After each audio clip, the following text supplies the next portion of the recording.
8 दिवस जपानुष्ठान सोहळ्यामध्ये मनानं सद्गुरूंचे स्मरण केल्यानंतर आपण सर्व सद्गुरूंच्या परिवारात आलो असून सद्गुरूंच्या कोणत्याही कार्याला विरोध करू नका असं आवाहन स्वामी माधवगिरी महाराज यांनी केले. तपोवनातील सामूहिक अक्षय तृतीया जपानुष्ठान सोहळ्याच्या सांगतेप्रसंगी ते बोलत होते.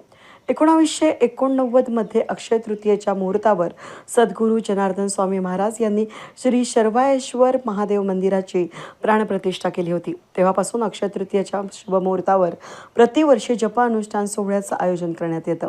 गेल्या 8 दिवसांपासून चाललेल्या या अनुष्ठानामध्ये 7 ते 8 जिल्ह्यांमधून गुरुबंधू अनुष्ठानासाठी बसले होते.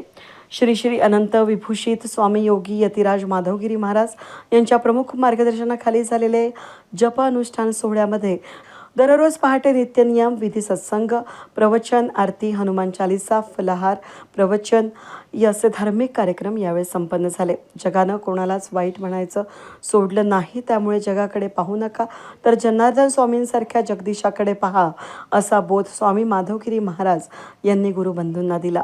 आपणही सद्गुरूंना शरण आल्यानं कोणालाही वाईट म्हणू नका. या एकाच धर्माचं पालन सर्वांनी केलं पाहिजे असंही माधवगिरी महाराज म्हणाले. आद्य ज्योतिर्लिंग श्री त्र्यंबकनाथांचा जयघोष करून अनुष्ठानार्थी गुरुबंधूंचे मौन सोडण्यात आलं. यावेळी व्यासपीठावर समाधीस्थान कोपरगाव बेट या ठिकाणचे रमेशगिरी महाराज, भाऊ पाटील उपस्थित होते. या प्रसंगी अध्यक्ष मधुभाऊ जेजुरकर, विश्वस्त शिवाजी पाटील, दौलत पाटील, चंद्रकांत पाटील, दीपक भुतडा, सुनील चव्हाण, अतुल शिंदे, प्रकाश सूर्यवंशी, भारत पवार यांच्यासह जय जनार्दन भक्त मंडळ, महिला मंडळ, सेवेकरी मंडळ मोठ्या संख्येनं उपस्थित होते. वेद न्यूज ब्युरो, नाशिक.